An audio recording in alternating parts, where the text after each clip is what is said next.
观众朋友，大家好，欢迎收看天津卫视大型情感节目《爱情保卫战》。我们先来认识一下今天的两组嘉宾，有请。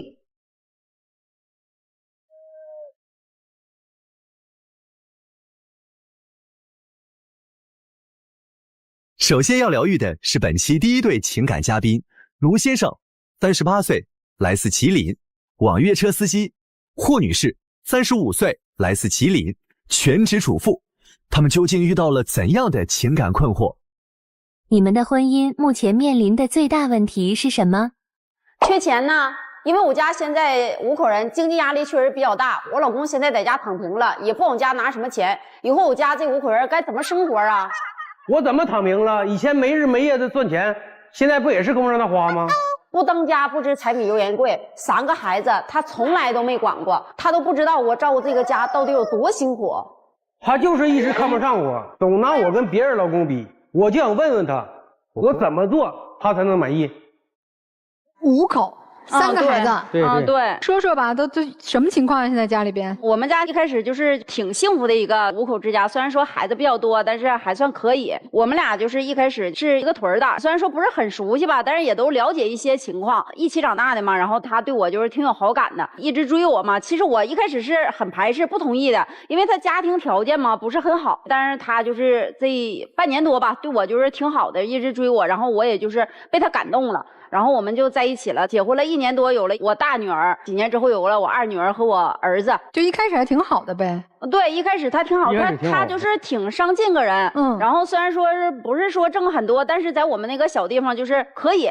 因为我们家是养车的嘛，然后他1天半宿那么干，然后干的确实也是挺来劲儿的。然后现在他呢，别说1天半宿了，一天加到一起也就4、5个小时左右吧。他就是咋的呢？出租车这行业也不怎么太好，以前呢1小时能跑个30、40块钱，现在可倒好，就1小时也就是10块8块的。结果那个连费用都出不来。他呢，我正是好时候来个电话，老公啊，接个孩子了，整这事整那事的。但有的时候我给他打电话，他跟朋友在一起吃饭呢。我的朋友不是干工程的，就干网络的，都挺有上进的，1年了2年了也回了一趟，就每次我都给他报备。因为他总出去，他这朋友都回来都有几个月了，总出去，这1周都得出去好几次。然后我都吵了1次，我以为他能挺一段时间哈，然后再给他打电话，他还是跟那个朋友在一起吃饭也还行。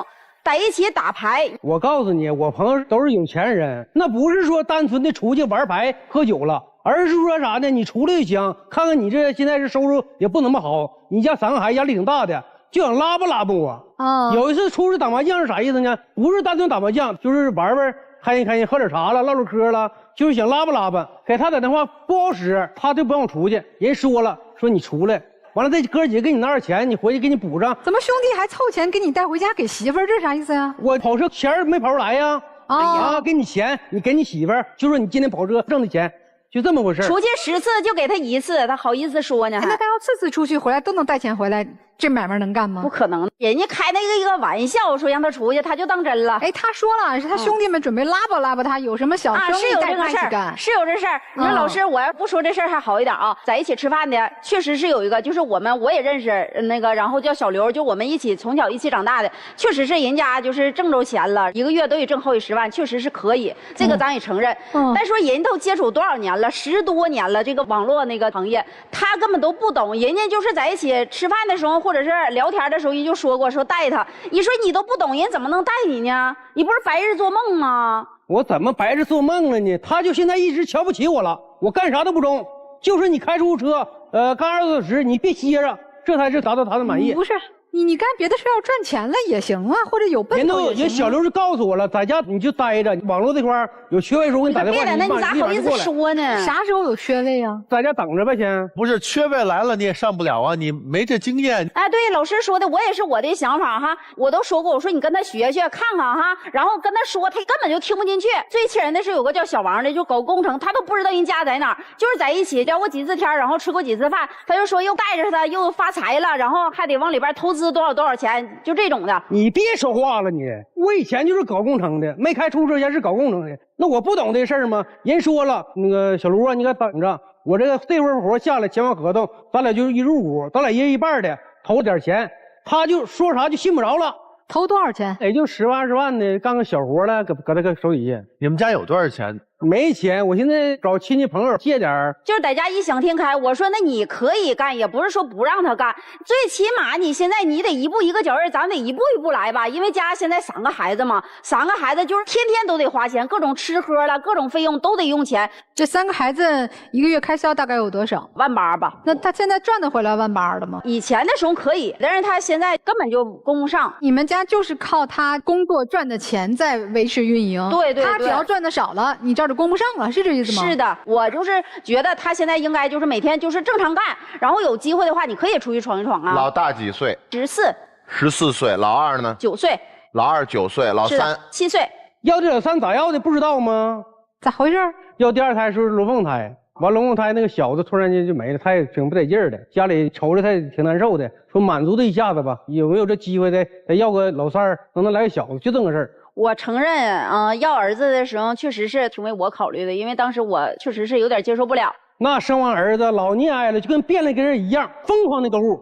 孩子就是2、3岁的时候啊，就开始买这玩具啊，上飞机都300多元一个，买7、8个都买。还有那个什么那个大车了、小车了，我家70多平房子，到处给我试的，全装玩具，就那么买。有的那车都没拆封呢，孩子都没看着，没玩几下子呢，就搁屋里边了。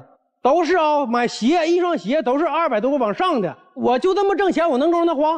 你买那么多东西，是你3个孩子都是这个待遇，还是仅仅对这个小儿子？儿子的比较多。那你对这2个女儿岂不是不公平？因为当母亲的就是心里边对孩子这个本能都是一样的，但是因为比较特殊这种情况，所以说对我儿子可能是更关心一些。老2、老大的时候，就是我妈带孩子都带的挺好的，到老3都不让看。都不让瞅，不让摸。我婆婆就是在农村来的，然后她也不知道消毒或者怎么样，因为现在的孩子和以前他不一样，就是比较娇，更何况我家有过这种情况，然后我就拿孩子确实是就是比较重要一些，然后我就不让婆婆带，我就让她带。哎，你是就是从生孩子以后也就没有上班，没有赚钱是吗？没有。我说那你既要求他白天上班，晚上还让他带孩子，就1个月根本也不是说天天让他带。是啊，这月子里我带，他从来都不说晚上看孩子，白天那个开车。你这身体得歇会儿了，让你妈窜会儿，不的啊。孩子这1个月他不让穿纸尿裤，让我看着。你说这是什么女人？这是一个，因为孩子太小了嘛，皮肤也是比较嫩的，而且就是我生我儿子的时候是6月份，就是天气比较热，纸尿裤吧，我怕孩子就是这理解，但你不担心你老公白天出车，晚上看孩子，这根本睡不了什么整觉啊？就是偶尔也可以睡呀。再说他自己的活，他白天有的时候可以少出嘛。结果我这1个月他就净事儿了，孩子尿了起来就开始埋，就吵着开始就，我说你别吵了，因为他有的时候换的不勤嘛，我错了，我错了，那就是这1月挣了下来我瘦了7、8斤。你当一回爸，你值得你这么抱怨吗？我就感觉正常花的钱呢。你闭嘴吧你呀！来别告你搁家就掰扯不过的了啊！你说必须得上这儿来。就是化妆品啊，就每个女人都爱美，我也知道，买呗，给媳妇搭漂亮的出去。不也是争光吗？跟你了是不是？经常是买2、3件化妆品，全是牌子啊。那我不也是赶上打折的时候买吗？不也是为了省钱吗？再说你等缺的时候，你不还照常买？和恢复原价的时候还真贵吗？那我问你，现在就是这个化妆品我可以不买，然后甚至孩子的玩具我都可以不买，但正常开销呢，就是孩子正常的补课班呢？我告诉你啊，我们家楼下就是补课班，我儿子7岁到9岁到那个14岁的大姑娘全补。有啥你说说我听听。什么跆拳道了，什么美术了，钢琴了，古筝了，给我都补懵了。我们一直都上，因为有的时候上过几节，孩子那个不喜欢了，或者是我感觉不上过几节就不上了。停，先别说，我们那是1节课是50、60块钱，一教就是10天的。有的孩子领去了，上2节课，孩子不愿意学了，这个都不去了，人不往回返钱，这钱都瞎老了。那不是因为孩子不喜欢上了吗？首先是这样啊，我建议啊，就是如果说咱们家孩子他要是自己能有点零花钱的话，他上补课班之前，你让他去充分的体验一下，不是都有试听课吗？你让他试听个1、2节，然后问他你想要哪个，比如说3个班，我都去试听1节，让他3挑1。咱不是仨班都得去，而且要跟孩子说，你挑了这个班，你挑的啊，你喜欢吗？你喜欢，好的。爸爸妈妈给你掏，比如说100块钱，爸爸妈妈给你掏90，你自己的零花钱你掏10块，你得有代价。你别说上2天说不上就不上了。就是培养孩子兴趣爱好呀，或者有一些课业的这个加强学习，我觉得是量力而为的。但是我感觉有的时候吧，他现在就是不仅经济上啊，像以前那么努力了，然后就是对我也好，对孩子也好，基本上就是不关心了。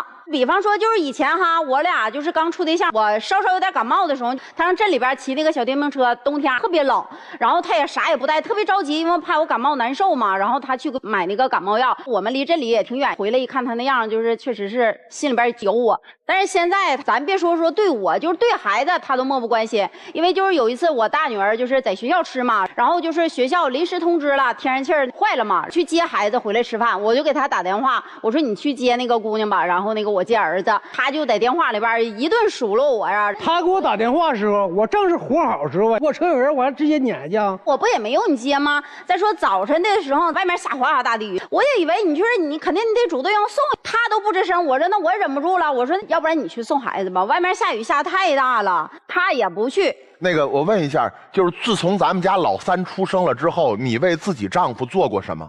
没有。您觉得这俩事儿有联系吗？有。有什么联系？您告诉我有什么联系？他在外面干活确实不容易，但我进过家我也不容易啊。所以你也不关心他，他也不关心你呗。虽然我没关心过他，但我感觉就是实质上他也没为我做过什么。哎呀，你们10多年的夫妻了哈，3个孩子。是，我都告诉过他，我说以前呢花钱呢，我就挣200，咱俩一起花去，我可以对你好。而且现在是不同了，现在有多了个3个孩子，这一份心分你4个上，你可以理解我的。因为他以前就像他刚才说的，虽然说挣的不是很多嘛，但是就是挣100给我100，挣200给我200。现在就是我家里的事儿，他不但不管，人家就各种理由，人送不了孩子，也接不了孩子，就各种理由。完然后钱呢都给你吗？不管他挣多挣少。要不说钱还好一点，因为有一次我发现他兜里边有500块钱私房钱，因为他以前从来不揣钱，就像我刚才说，他挣100给我100，挣200给我200，而且自己留个10多块钱、20多块钱了，抽烟了、喝水了或者怎么样，兜里从来都没留过钱，10多年了嘛，就是这1年多。然后我上2天我就发现他兜里有500块钱，我就问他，哎呀，咋有钱了呢？然后他跟我说，他说我忘给你了。我也就信了，过了都有3、4天吧，然后我就是无意中看他手机红包里发现了700块钱，当时我就特别生气，这个就不可能你私房钱了吧？我问他，我说你这个钱什么意思？什么意思？我到家没有第2句话，第1句话就问你，我今天跑多少钱，能给我交多少？那你这不是藏私房钱了吗？我就想问你，你这私房钱啥意思？我必须得藏点钱呢，我得藏点钱呢，钱全都花没了。我以前是啥情况到家呢？全交给他，红包里基本上就剩10多块钱，烟钱都没有。你该留吗？你名义上是丈夫，其实你就是个扛活的。老师，你这就对了，你就应该一滴汗珠子摔八瓣，1分钱不留，全身心的把你的每一滴汗水、每一滴血都奉献给你的家庭。你怎么还能留1分钱呢？小慧，我说的对吗？我觉得不对。那我问一下，咱们家孩子楼下那班1节课5、60，一教10天，10天乘以5、60就是5、600。对，3孩子3、5、600就是1500。对。你老公留了500块钱，这是多大罪过？您告诉我。他从来都没留过，因为他这个人特别本分。我就想一想，他现在是不是有外心了？你也知道他本分啊，我们听起来真的，你看雷老师都愤怒了，你这不欺负人吗？但我也得帮你问一句啊，你说你13、14年都忍了，1分钱不留是吧？咋最近就不忍了呢？许我忍不住嘛，姐们儿，就想说这个，许我忍不住嘛。我的意思就是，许我出去找一小刘，找一小王，我喘口气儿嘛。我的就这意思。咱这样吧，咱说说你们来干嘛吧。我今天主要的目的就是还想好好过嘛。我们虽然说孩子多压力大，但是他要像以前一样好好干，就也可以。他说我干不动了，我不想好好过了，不过了。我也就这样式的了。那3个孩子呢？那不花了。该花呀，我挣多少钱该付抚养费我付啊，没钱上补习班不上啊，买不了飞机不买呀，不是所有人孩子都要买飞机啊，这种想法肯定是不行的。那不行怎么办？那我也想大家就是让他跟他说一下，你跟他生了活了14、15年了，你都改变不了他，我们一会儿就能让他出去给你卖命去啊？我就想知道他现在心里边到底是咋想的。就你老公其实是个挺老实的人。对吧？你在生活当中其实没有任何主动权，你还对他也不好，你想要他有什么态度啊？小年轻你们有什么态度吗？姐姐她没把她老公当作是她的丈夫，就我感觉一点不爱他。她是不是这么多年没工作了，不知道钱难赚呀？有的时候给自己老公压力太大了。而且本来老公也是有自己的社交的，他想赚钱，他想找自己的兄弟跟他带他一起去赚钱，他留点钱，多多少少社交也是需要钱的。就其实你觉得这个老公做的还不错的是吧？对，就是这个女人，我就感觉她花钱花的太多了，她应该就是在自己老公能承受的范围内去花钱。就是他俩都觉得你老公挺好的，听明白了吧？人小年轻都是这么认为的啊！听听老师们是怎么看的啊？霍女士太强势了一点，你的眼里现在只有你的孩子，确实没有他。第二个，我觉得就是您是不是也可以尝试着就是开始工作？咱对于这新时代社会认知稍微有点封闭了。你换我也崩溃啊！他拼死拼活的不要命了，在外面赚钱，让你回来培养孩子，最后孩子也没有培养好，他看到家里一团乱泥。他人生失去了奋斗的动力和目标了呀。接下来，我觉得您的这个消费观有很大的问题。这是在你们当地的一个消费水准来说的话，其实我觉得，如果丈夫出去拼命去赚钱，用心赚钱，其实应该是可以支撑起这个家庭的。可以，他觉得你已经盲目的在挥霍他就是辛辛苦苦赚回来的，就是他叫什么血汗钱，拿命赚的钱。所以你从现在开始，我觉得你们俩应该要一起共同监管账户。你们俩设立一个规则，就比如说超过多少钱，必须2个人都同意这笔钱才能支出去。你们俩要一起商量，你不能一个人做了所有人的决定。女士，你就很容易在家里面一个人做了所有人的决定，然后所有人都要跟着你的节奏走，结果你的节奏是错的。其实生命中最重要的我觉得我们这个就像我们这个节目似的，爱情保卫战是你们俩要走到最后。真正的是个伴儿，是你的老伴儿，你旁边这个老伴儿。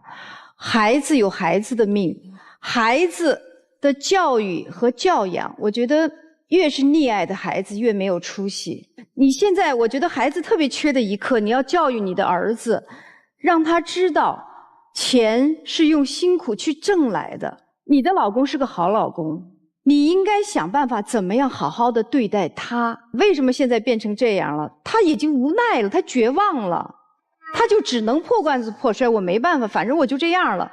那么翻过来我也要说，这个老公，你这是一个非常消极的方法，因为在生命中你会在各个阶段碰到各个阶段的问题。人生的命运线是抛物线的，不是说永远都是越来越好，你总有下坡的时候。那么现在是你事业下坡的时候，你是一个男人，你本来一直都在担当你这个家，那么我觉得你更重要的是，我更勤奋的去工作。人心都是肉长的，用你的责任心，用你的爱心来感化你的太太。首先肯定一下啊，有值得肯定的一面。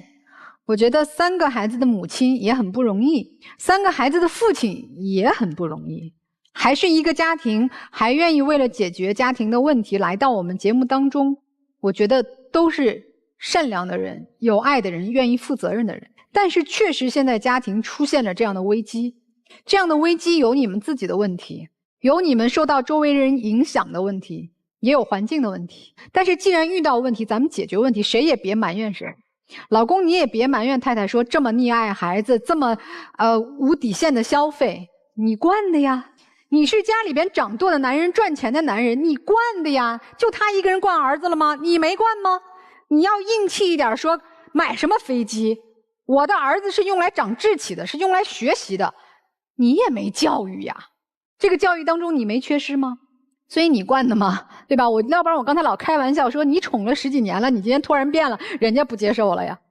但我始终认为你们俩之间还是有很深厚的情感和责任在的，所以才有今天闹成这样来我们这儿吵。所以那我们把责任划分一下，母亲培养孩子，陪伴孩子多，父亲需要更多的赚钱。你就别再等着天上掉馅饼了，小王小刘的，咱放松一下，出去娱乐一下可以了。先好好赚钱，机会来了咱们抓住。你的责任，老公钱都交你了，您规划规划呗。咱还得有点积蓄吧，能不补的就不补了。谁说孩子一定补课才有出息啊？你们留点自己父母老了给他们养老的钱，留点自己将来老了该攒的钱，别乱花钱了。想要教育出好的孩子，首先父母得相爱，他们内心才有安全感。天天妈妈数了爸爸不赚钱，爸爸不回家，不给妈妈安全感，那孩子能教育好吗？你俩相爱才是言传身教对孩子最好的教育。赶紧把你们之间的感情也看一看，你关心一下老公出车回来累不累，咱给补一补，稍微弄点好吃的，给老公收拾干净利索了，你也爱他一点。你的孩子会长大呀，他们长大了都会离开你的，该结婚的结婚，该离家的离家，你有啥呀？你就有个未来的老头陪着你，你也多关心关心太太，在家带孩子不容易，空了路边看到有卖花的，咱支援支援卖花的小姑娘，3块5块买朵花回来哄哄媳妇儿，不就是这么回事儿吗？想想你们当初那么不容易走到一块儿，生了3个孩子，再想想未来几十年我们要过的生活，没啥过不去的，不就是现在眼前这个坎儿吗？我相信你们肯定能度过，修复一下感情吧，加油啊！他是牛马还是人？是人。他在咱们家有什么人的待遇？没有太明显的。我就跟您说这么件事儿吧，他其实也不是特别喜欢在外头跟人家应酬。他在外头应酬的时候，他也知道人家挣着钱了，我跟人家在一块儿。你以为一个这岁数的老爷们儿，你陪我会儿，你陪我会儿，我们哥几个给你凑钱回家跟你老婆交差去，多没面子。对，你觉得他有面子吗？没有，他就是找地儿躲着。回到家就是你居然能留500块钱，回到家咱们家孩子下月还有一个补习班的钱，你是不是给挣出来？他就是找一地儿藏着去了。你们不是说现在挣钱容不容易的事儿，你们现在是这个丈夫在这家没动力了。您别那么大喘气儿，我要是你的话，就现在我就试着跟自己的妻子说句话：我们不是牛马，我们是人。我不想跟他说啊，我现在啥都不想跟他说。你试着说一声，总得试试。您还愿意试试吗？我不愿意试，不愿意试了。你不愿意试一试啥意思呢？那要不您试试？可以。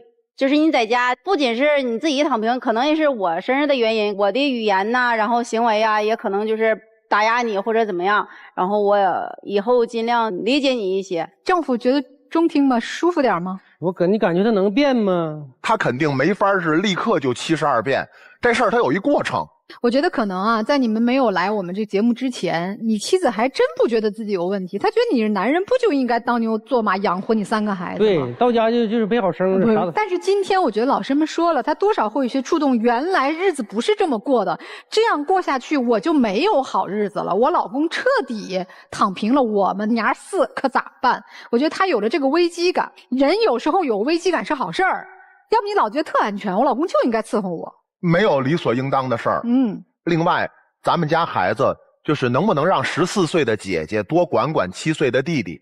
别补习了，姐姐给弟弟上课。14岁的姐姐要是能愿意管管7岁的弟弟，这个大姐也会越来越有责任感的。对，行。我为什么这个建议呢？您能腾出点时间来，咱是不是回去重新接触一下社会？行，我回家考虑一下，对吧？也别都交给他一人儿，万一有一天你比如说开车腰椎间盘一突出，还要歇个1个礼拜，说缓缓，咱们家也能有进项。行，你是真行是吗？真行。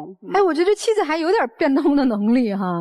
其实我倒没在听妻子说什么，因为她答应都太痛快了，而且她答应的没有力量，就什么事儿都可以答应。然后呢，其实你一直在整场都在虚张声势，你离不开这个家，你也离不开他。但是其实我一直在琢磨，老公你在想什么？我先问第一个问题，你留了不止500，你还留了一个700，巨款，你要干什么？要造反！我得留点钱呢。他这么花下去，你说我出门之后，就是他1分钱都不给我。这出租车一天200-300公里，哪有哪个零件都这人都得坏的时候，别说出租车了，我得修车呀。修车。我有一次爆胎了，搁道上啊，我给他打电话，我说媳妇儿啊，你赶紧给我打点钱，我车坏了爆胎了。他可倒好，说啥？你是不是又出去玩去喝酒去了吧？不信任啊，不信任。结果我冲我朋友打电话，我说赶紧的给我转钱，我修车去。就这样式的对我，真没面子。哎，所以你准备这些钱也是为这个家，我得攒点后路啊。他全花没了，结果哪天孩子生病感冒啥的。明白，都明白。我出一招，看合不合你的心意。从今天开始，你来管钱，甭管是出车的钱、修车的钱，还是孩子的费用，你来管。行也行。妻子答应吗？他管也可以，但有的时候因为那个老师群啥都是我联系，我怕有的时候就是没关系，他管不是说你不能用，不是都要他去花，他来操持这个家，因为他现在明显的感觉到什么呀？再怎么努力，永远赶不上您花钱的节奏，因为这个就像一家公司哈，这个老板啊没用，不给优秀员工支持，反而一直这优秀员工这个月表现不错，好，下个月给你增加目标，下个月达成目标再给你增加目标，他永远得不到正向奖励，反而觉得被你利用，而且在这个公司里头没有价值感，没有存在感，他只是一个挣钱的工具人，他是一个透明人，他不仅得不到奖励，还得不到认可，他会被老板说你怎么这么没用，你为什么达成不了我定的目标？请问定的目标合理吗？所以他在质疑你，所以他要辞职了，他不干了，我不干这家公司，你能不能干？你也不行。所以现在咱们移交大权好不好？让他规划，让他理解这3个孩子，这个家用应该是多少钱，然后你们画一个预算，然后该你花的你花，他当这 CEO 行不行？行，那行这个家你真真正正来做主，咱试试。所以这样我觉得就能把你们的状态给调过来，我们试着往前走。3个孩子毕竟需要你操心的，你也很辛苦，但是你的苦他不知道，他的累你不能理解，那为什么我们要用各自的伤痛去伤害对方呢？好不好？试试我说这招。你老公这1年发生这个变化，和他结交那些朋友有关系。我劝你一句啊，人家是赚得盆满钵满回来放松了，人家来休闲了、娱乐了。你现在家庭负担这么重，我建议你和这类型的朋友可以少接触了。你心也有点飘了，你留那钱干啥呀？不就觉得自己哥们们，我吃点喝点，我自在点呗。咱3个孩子不是自在的时候，你还真得忍忍。要交朋友可以，带着妻子带着孩子，咱们家庭聚会和我们情况差不多的互相鼓励互相支持。你和他们混在一起能混出啥来呀？人真给你生意吗？还什么有缺位让你去干活？你要真的是块金子，适合网络上面的工作，他就把他的现有职位踢了让你去干都可以。咱不是干这个的料，你也收收心吧，行吗？知道你累了，放松了，咱收心吧，好吧？不管是你管钱还是妻子管钱，把钱用在刀刃上，这是你家现在急需的任务。以后你们夫妻俩50岁以后且有休闲的日子呢，天天打麻将喝茶没问题。我说的你觉得是不是有点这个意思呀？有点这意思。行吧，你听懂了吧？你让他放松1年，他收收心，咱好好过日子哈。行，你俩也回去休息休息，好吧？咱听听小年轻他们的事情。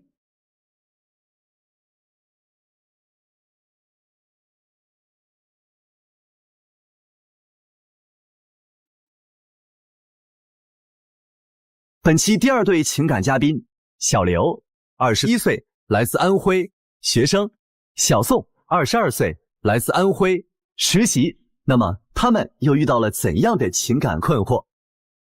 你俩在感情中存在什么问题？他太不老实了，跟身边异性都没有一个边界感，一而再再而三的触碰我的底线，我都快崩溃了。他总拿我跟他前任做比较，我很冤，然后对我不信任，控制欲极强。希望对方为你做出什么改变？对我一定要忠诚加真诚，做事成熟一些，不要两头瞒，多为我着想。给我留一点私人空间，少一些猜忌，多一点信任。我觉得这才是2个人恋爱的基础。精彩节目稍后继续。精彩节目马上开始。哎呦，这是干啥事儿了？还两头瞒啊？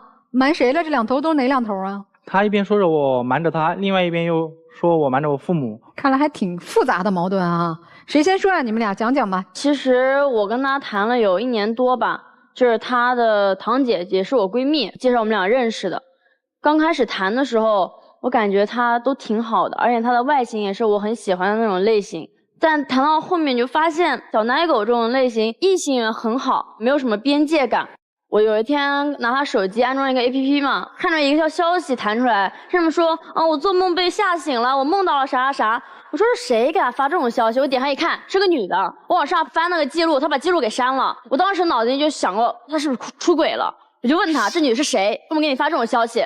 他一把就把手机夺过去了，说我窥探他隐私。对啊，他要看我手机跟我说就行了呀，为什么要在那偷偷看呢？他要看我的手机，我又不是不给他。所以你首先生气的是他偷看你手机。对。那究竟那个半夜吓醒跟你汇报的女生是谁？他说是他表妹。对啊，那就是我表妹啊。我这个表妹她今年不是高考吗？当时过年的时候我们在一起吃饭，说高考完以后问我一些填报志愿的事情。这是真表妹还是你究竟有几个好妹妹的表妹？真表妹，她就是我一个远房的亲戚。谁会跟一个远房那个亲戚发这种消息这么亲密的？我跟我堂哥跟我表哥我都没发过这种消息。哎，就她堂姐不是你闺蜜吗？对呀，你跟你的堂姐落实一下不行吗？我问她了，她也不认识，但是他们后面就是自己去找，她堂姐说好像是有这么个远房的表妹，确实是表妹啊。对啊，就是一个远房的表妹。很远房，多远房？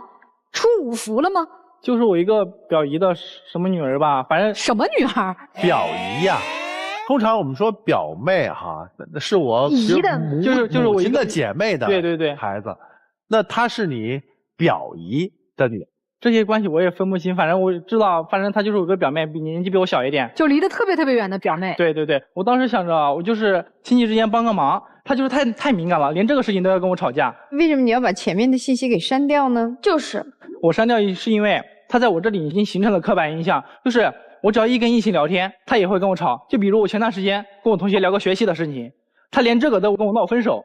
主要是通讯录里面女生太多了，今天上什么课呀，都要去问她，怎么不能问她的好朋友，非要来问她呢？那就是呀，不问她的好闺蜜，为什么问个男生啊？我也不知道。她就是什么中央空调，她对每个人都很好。哎，那有很多男生也问你女朋友说今天上什么课，或者你吃什么饭，或者我半夜梦到一个很害怕，你接受吗？我应该也会问一下她跟她男人什么关系吧。所以也觉得不是特别正常，是吧？嗯，好，这是一个事儿啊。还有什么事儿吗？她总是拿我跟她前男友做比较，就觉得她前男友哪里做的不好的事情，我也会这么做。而且她对我一点都不信任，总是说我花心，就特别的约束我，就感觉不让我的世界里有任何的异性的存在。就比如我过年的时候想养一条小狗，她说你领养可以，你只能领养公的，不能领养母的。我当时感觉莫名其妙。姑娘，这是什么逻辑啊？那你说那异性相吸吗？那小狗肯定黏它呀。我就看着不舒服。你怕养一个小母狗更和它亲近哈？主要是他认为这些是约束。如果一个老实的人会认为这是一个约束吗？他就不老实。有一件事儿跟你们说啊，上次放假他说他要去学车，然后我说好，那我以后每天就去陪他去练车了。他那是陪我学车吗？他那就是去监督，就是监督嘛。他就生怕我跟别人做了什么，就比如我去学车的时候，那车上要是有女学员，他就不让我跟他们一起学，这些东西都是教练安排的，我能有什么办法？就是我在他那个练车群嘛，我就看到那些女生，我特别讨厌那些女学员，天天在群里面说啊，有没有单身的小哥哥呀，来一起出去吃个饭，喝个酒，蹦个迪，谈个小恋爱。你说那些单身的男学员回复就算了，他在群里面举手。我不知道他什么意思，他想跟那些女的出去吃饭吗？谈个恋爱吗？就在我眼皮底下干这种事情。我们那个学员群里都是我们学员，他非要进去。我说你进来干嘛？他说了解一下我的行程。我要不拉他，他跟我闹分手。而且他进这个群不就是想看到我跟别的女的有什么吗？那我就给他看好了。我那想着给他开个玩笑，谁知道他这么敏感，一下就炸毛了。知道你女朋友敏感，怀疑你，你咋还刺激她呢？这是啥逻辑？对啊，因为我前2段感情都是被我前男友给绿了，所以我特别没有安全感。他还干这种事情，就是有一次我临时有事没去陪他去架上练车嘛，那天又突然下雨了，我就说，哎呀妈，下雨了，赶紧结束我手头上的事情，去给他送伞，怕临时生病了。我老远就看到他从那个教练车下来，跟着一个女生，那女生身上穿着他的外套，哎呦，然后那女的还给他打伞，两个人挨可近了。你想打伞的距离多近啊？你为啥给别的女生穿你的外套啊？当时那天他又不是不知道，那天下那么大雨，教练车上就只有我、教练和女学员那3个人。我本来还不想给他的，我想着他肯定会生气。但是这时候教练突然说：“你一个大老爷们看人家女孩淋成那样都不给他。”教练都这么说了，我又不好驳到他的面子，我才把外套给他。而且这外套又不是什么贴身的衣物，而且我这就是一个学员之间的普通帮助一下而已。那我连他微信都没有。你看我跟他说什么事他都要非要跟你争一个输赢，就是不让着你说话。行吧，除了女生多疑敏感，因为以前谈恋爱有这样的经历啊，那其他方面呢？你们相处的愉快吗？其实平时都还好，但是他有个很大的问题，就是他2头瞒嘛，我前面提了，他喜欢说谎。因为我现在已经毕业了，刚刚在实习，然后呢他还没有毕业，他说明年毕业，他说明年去考研，想考回合肥跟我结束异地恋。然后我就很开心，我特别感动。那我说这考研是好事儿，我找我哥哥要复习资料啊，做很多功课去帮他。对于他父母也是知道我们俩感情嘛，我就想展现出我最好的一面。他爸妈开饭馆，我就去他饭馆帮忙啊，经常去，所以他妈特别喜欢我。对啊，这不挺好的吗？就是我妈经常在我面前夸他，说他会生活，就是很贤惠什么的。那他还有什么不满的呢？主要是后面有一次，他妈叫我到他家吃饭，我打扮得非常正式，非常开心，冷不丁在饭桌上突然他妈来一句：“明年该结婚了吧？准备生几个呀？生2个吧，要不要生一个儿子最好？”我当时整个人都懵了。因为他跟我说的是明年他考研，而且我现在才22岁，就是太遥远了。结婚生子对于我来说，我就给他使眼色，让帮我说话。他说是，明年结婚生子，他没有帮着我说话。我本来就是一个外人，他还不帮着我说话。那考研和结婚也不冲突呀。我考研确实没有跟我爸妈说，我不是想着等考上了给他们一个惊喜。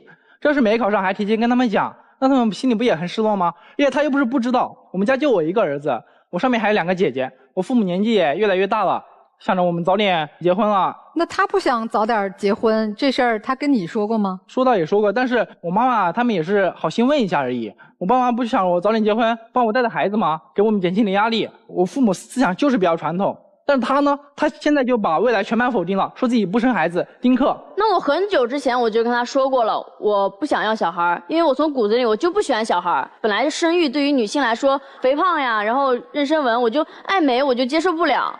然后呢，生小孩的时候很痛苦，生完之后还有产后抑郁，然后还有身体上不可逆转的一些损伤。更重要的是，还有很多男的在自己老婆怀孕的时候还出轨。你说这要摊到我身上了还得了？别的男的出轨，我就一定会出轨吗？就很大概率啊，就是没有安全感，他怎么能让我放心呢？不是姑娘啊，你说的那些我认为都有可能存在，但是咱们出门走路摔一跤还有可能摔骨折呢，咱还走不走路啊？咱不扯那么远，就扯你们现在的感情。这个结婚生子是水到渠成，你今天叫着说我绝对丁克不生孩子，也许有一天哎，你遇到了一个合适的，你自己巴不得想给他生孩子呢。我这是假设啊，咱不去做那些还没有想到的我们能够做的事情，现在就去做假设。他连毕业还没毕业，工作还没有，这八字没一撇呢，想那么远有用吗？对呀，对呀。既然你们2个都说对呀，这一点应该是取得共识了呀。对呀，你就让他妈随便说2句，你们结婚吧，生孩子吧。但是你俩不结婚不生孩子，不是你们俩自由吗？咱能不能一步一步来？你走还没走稳当呢，就跑起来了。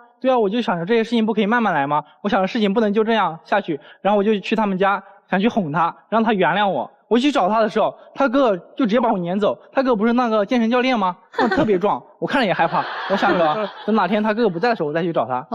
然后过了几天，我去找他的时候，我在楼底下喊他，我嗓子喊破，他都不理我，打电话也不回，发消息也不回。然后我就去他们家楼上给他敲门。你在他们家楼底下喊他，喊破了嗓子。扰民，你知道吗？那你敲门，他开门了吗？我敲着敲着，2个保安突然过来把我架走了。是啊，我要是业主也投诉你，我好不容易睡个午觉，我招你了我。那咋和好的呀？那干脆分了算了呗，怎么又和好？今天又一起来了呢？我妈现在也知道这事儿了。她不说这事还好，我到那个时候才知道，我们谈恋爱，他爸妈都不知道。他口口声声说我对他不真诚，难道他就对我就真诚吗？我感觉我不告诉父母很正常吧。的确，我没有想过这么快结婚，我想着以后再说，要不然的话，你现在大家人尽皆知了，没有一个好结果，不好收场。哎，小宋，你爱他什么呀？你爱他什么？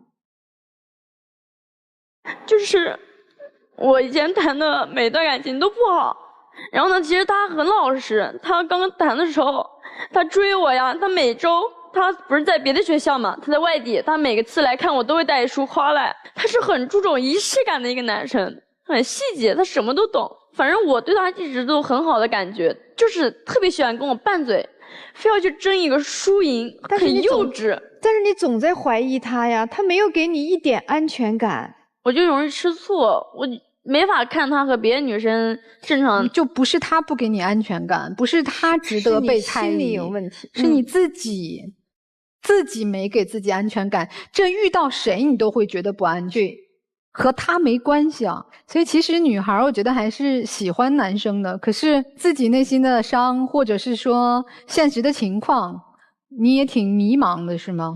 对，我就感觉应该走不到最后，没有未来，因为他们家一定要生小孩，我肯定是不会生的。虽然说这个东西很遥远，但是我一下就看出来我们以后就不可能结婚。我真的觉得你们根本就没到探讨这个的地步。你女孩你就是透支未来的痛苦，你到那个份儿上了吗？你预知那些痛苦干嘛呢？其实我现在其实也是不想要孩子，但是我不知道以后会怎么变化。这个说的其实也是实话，太年轻了，我没有办法去预判未来的生活。我要是没有能力去抚养，我肯定不会生小孩的。所以你们今天是谁要求了到这里来的？我。目的是什么？我不知道是不是要继续下去，因为怎么看好像都是到不了结婚那一那一步。我怎么总觉得这个女生啊，她总觉得爱情是不能给自己幸福的。所以姑娘，真的，你们俩之间的矛盾不是说那么遥远的将来生不生孩子，是你在爱当中你体会不到安全感，是你觉得所有的爱是绝望的。我觉得你现在根本不是爱，你是一种占有欲，你是觉得我在前面都是被人家给绿了，那么这次我一定要抓住一个薅住一个。哎，你们这对夫妻有认真在听他们的故事吗？还是在思考你们未来生活规划呢？我刚才听了一下，我感觉就是这个女孩就是更爱这个男孩多一点。其实也可以理解，如果他说的是真的情况下，说2个男孩都给他绿了，他这种心理也很正常。但是他多少有点对这个感情啊有点扭曲。但是作为过来人，我感觉这个小男孩长得确实挺精神的嘛。就是你这点应该跟那个大哥学一学，就是通讯录里边这些那啥了，或者是单身举手了，你这个太不行了。哦，你老公还是有点可取之处的哈。你家大哥通讯录里没女的呀？肯定是有的，但是没有说像他的这种说我单身呐怎么样这种，不开这种以后玩笑就结婚了之后肯定是不行的啊。2个人就这样谁都接受不了。是不是你家老公挺好的？啊，挺好，确实挺好。老公有什么说的吗？我感觉这女孩心也太细了，赶紧分了得了吧。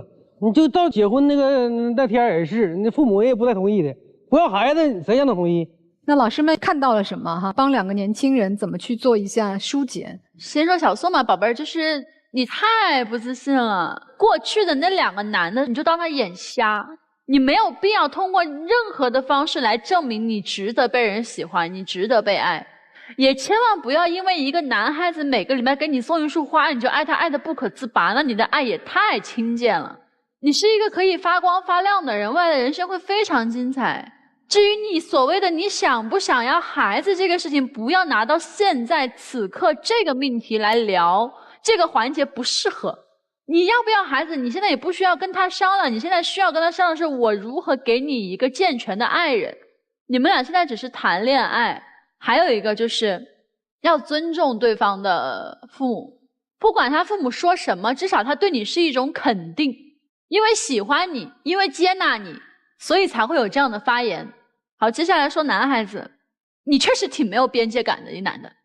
你明明有女朋友，你做的所有的事情都是让人误会的，他都不知道你对他是否是真心的，你还说你为什么不告诉你的父母我们在一起？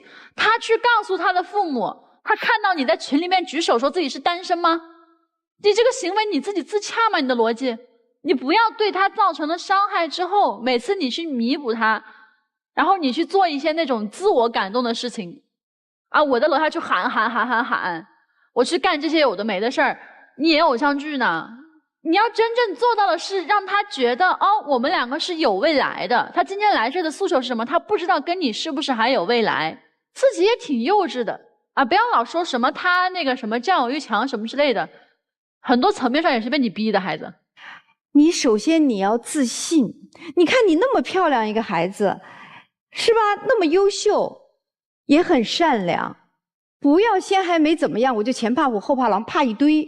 你先要把这个克服掉，因为你现在太不自信了，你永远在怕，你永远在怕。你看你现在一直你在否定这段感情，你说我知道我们俩走不到最后，我知道不行，我知道什么什么，你知道为什么还要这样去走呢？像你真正你心里内心的感觉是你知道这些，那你就放过他。你现在又不敢去爱，又想占有这个人，又想锁住这个人，这种念头是不对的。你这样的话，你就在爱情上面你得不到真心。我不知道你小的时候你的生活环境是什么样，但是我是觉得你的这种爱情观是需要改变的，要不你还会受伤。这个小男孩也是啊，你明明知道他受过伤，但是你那种做法，真正的要是谈恋爱的当中，要是我男朋友这样，我也不能允许。我有的时候也是一时冲动，就是事后做了也感觉自己做的不对。我们已经跟他聊了很久，他走不出原来的阴影，他是有问题的。如果他现在是这样的话，你能接受他吗？你今后如果跟他好了以后，他可能你跟任何一个女性接触，他都会有问题，你能容忍这一切吗？可以。你有这个念头，你就跟他勇敢地走下去，你好好的爱他，多给他的爱。我希望你用你的爱来感化他，能让他改变，能让他走出心灵的阴影。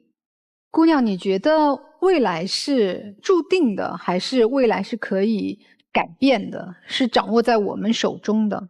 是掌握在我们手中。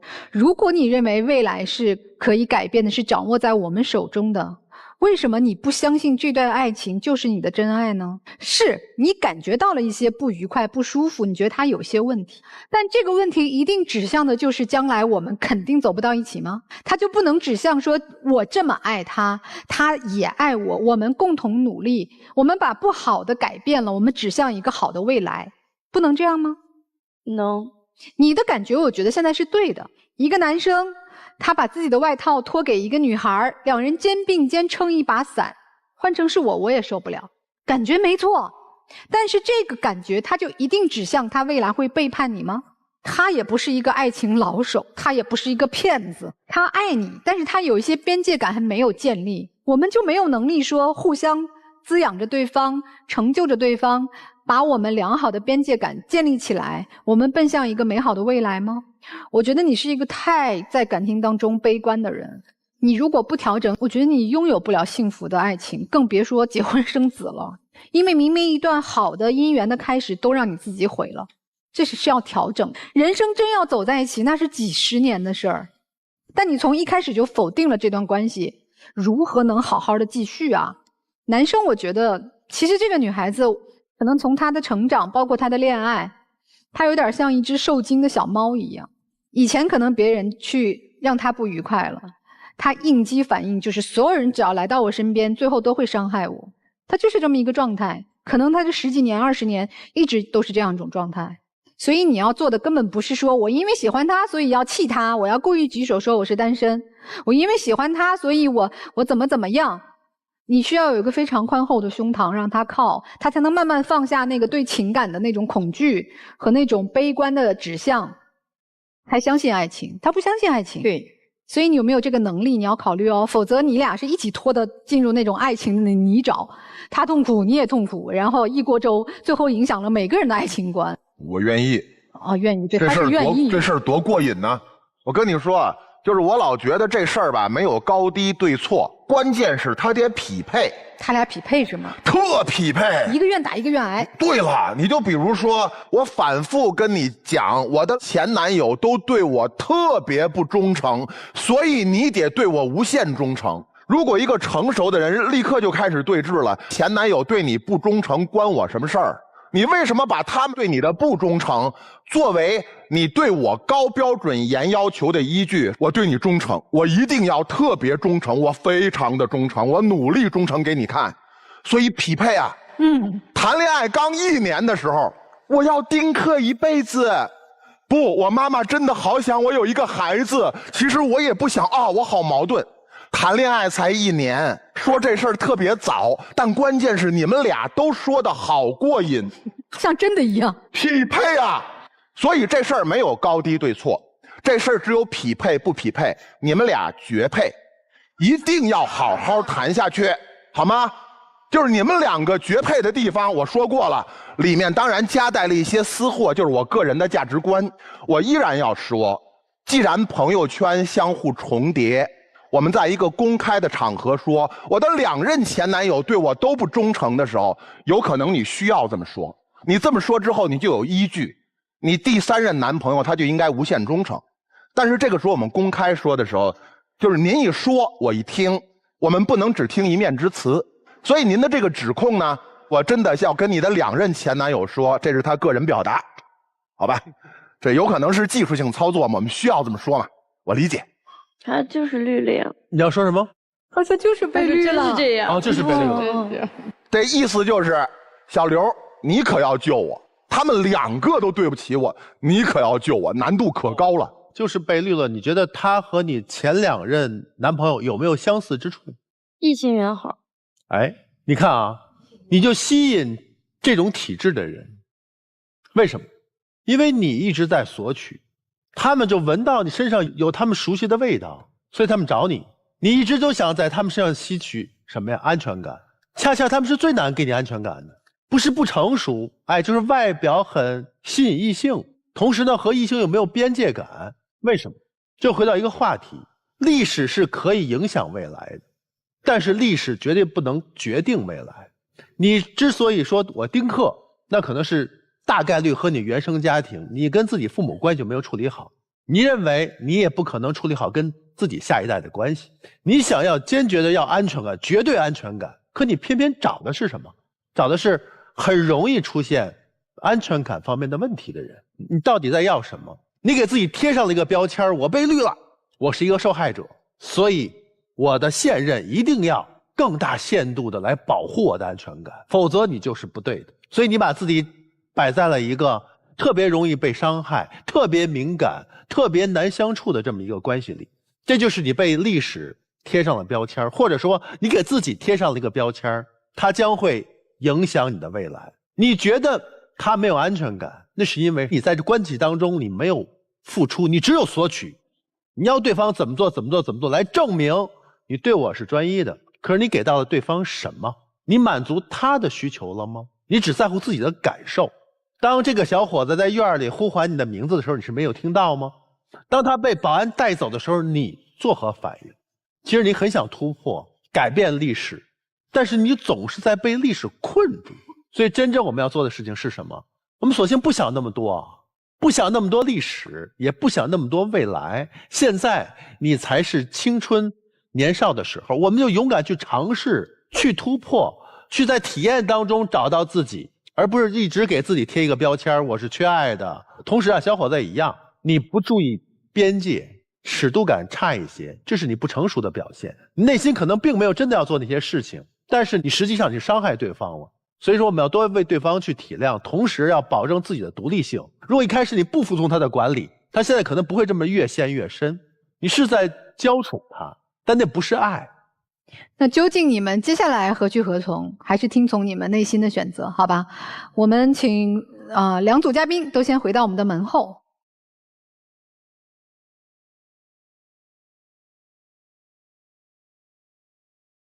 电视机前的观众朋友，如果想收看我们节目完整视频呢，还可以通过登录优酷视频、腾讯视频来收看完整的节目内容。好了，我们看看第一对夫妻他们呢是怎样的选择，请开门。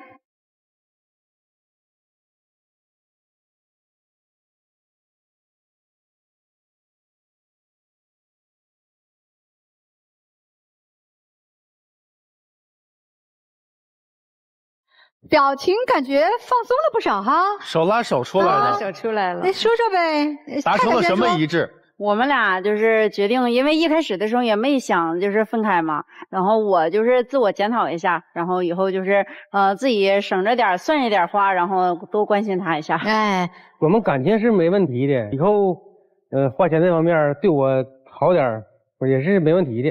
那你对人家准备怎么着呢？那必须得好啊，跟以前一样干呗。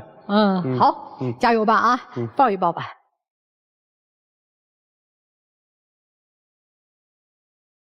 你俩多抱抱，就啥事儿都没了啊！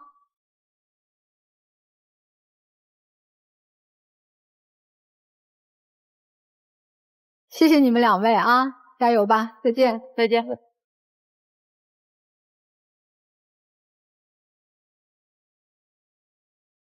这10几年的婚姻遇到沟沟坎坎很正常，但是1年多的爱情现在就过得很痛苦。但他们的选择是什么？这年轻人自己可能心里有自己的判断啊。来看看我们第2组嘉宾，他们的选择是，请开门。精彩节目稍后继续。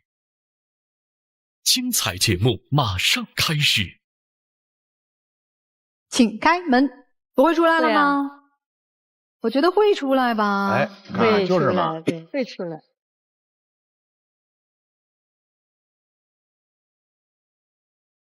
呀，这还笑呢。还挺幸福的。姑娘，你出来干啥了？你不是说都没有好结果了吗？说以后的事情慢慢看，是不是能改变呢？哦，其实我刚才有个点想反驳那个雷老师。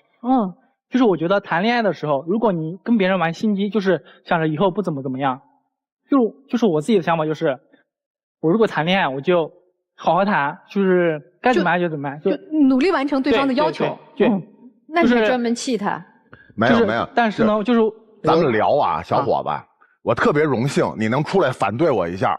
就是接下来啊，咱们这恋爱要想好好谈，有俩选择。第一个选择是接下来半年，咱们好好去玩，比如说一起去看演唱会啊，一起去旅游啊，好好的玩，这是一种接下来好好谈。还有一种好好谈，我们要用接下来的半年的人生上升到哲学层面，好好讨论讨论，我们到底以后要孩子还是不要孩子？两种好好谈。那我觉得其实还有第三条路啊。你说我如果现在去玩，那我的前途怎么办？我觉得我去考研是我改变我人生的另外一种方式。对了，特别好。如果我现在去讨论那个生孩子的问题，我觉得也太早了。特别好，我特别开心你反对我，我特别开心你。还有你刚才答应我的哟，你要好好对他，因为他受过伤，你一定要做到。对，就是其实我心里知道，但是我就感觉有时候自己比较幼稚。好啦，姑娘，以后不要再说自己前2任怎么样了，不要再说了。光彩的事儿，小伙子这么好，对呀，所以你看，珍惜眼前，未来是可以改变的。对，只要我们努力今天，是不是？你俩别哭了嘛，这眼眶，你们好好抱抱吧，抱抱。哎呦，这委屈的，哎呦，哭的。爱的，还是爱的啊，还是爱的。哎呦，我都难受了。哎呀，特别好，别上楼下喊了啊！哎呀，我们看到你们这个爱的小火苗在这里燃烧，其实还是挺感慨的。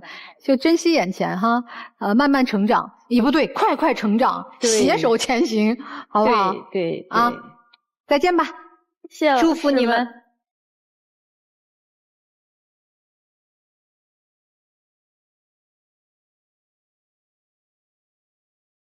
精彩节目稍后继续。精彩节目马上开始。哎，我觉得其实如果这个小女生今天能够在这个眼泪当中学会用自洽的方式去生活，他们的爱情可能就更顺利了啊。对，希望他们都开开心心的吧啊。还有就是把这个该考研该工作的安排好，别一头扎到爱情里边，人生还很广阔的天地。那也感谢我们电视机前的观众朋友收看我们今天的这期节目，我们下次爱情保卫战再见。